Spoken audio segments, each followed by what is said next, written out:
আবার একটি রেসিপি নিয়ে আপনাদের পাশে চলে এলাম, চিচিঙ্গা আলু ও মুরগির মাংস দিয়ে রেসিপি। রেসিপিটি শুরু থেকে শেষ পর্যন্ত দেখবেন। কড়া বসে দিচ্ছি লাল হয়ে গেছে, দিচ্ছি আদা রসুন বাটা। আদা রসুনটা লাল হয়েছে, দিচ্ছি মশলা, হলুদ গুঁড়ো 1 চামচ, লঙ্কা গুঁড়ো 1 চামচ, ধনে গুঁড়ো 1 চামচ, জিরা গুঁড়ো, লবণ 1 চামচ,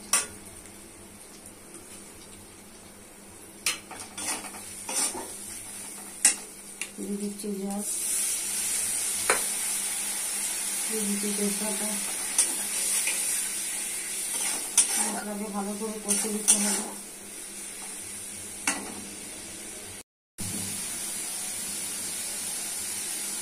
মশলা কষা হয়ে গেছে, দিয়ে দিচ্ছি মাংস।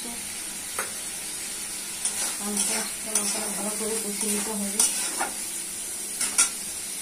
দিয়ে দিচ্ছি হালকা জল। মাংস কষা হয়ে চলে এসছে, দিয়ে দিচ্ছি আলু। সেটা ভালো করে কষে রান্না করে দিতে হবে।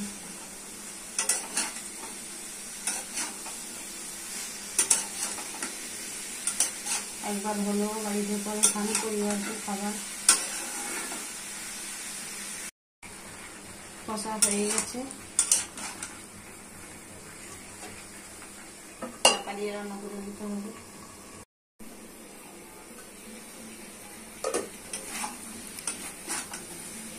কষা হয়ে গেছে, দিচ্ছি জল।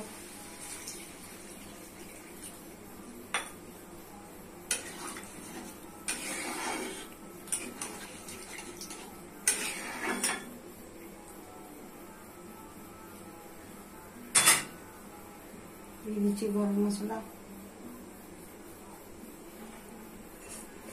হয়ে গেলে নাম করে দেখাচ্ছি। রেসিপিটি রেডি হয়ে গেছে। কত সুন্দর, কত কালারফুল, কত টেস্টি। বাড়িতে করে খাবেন, পরিবারকে খাবেন। সাবস্ক্রাইব করবেন, সঙ্গে থাকবেন, পাশে থাকবেন। লাইক শেয়ার সাবস্ক্রাইব করবেন।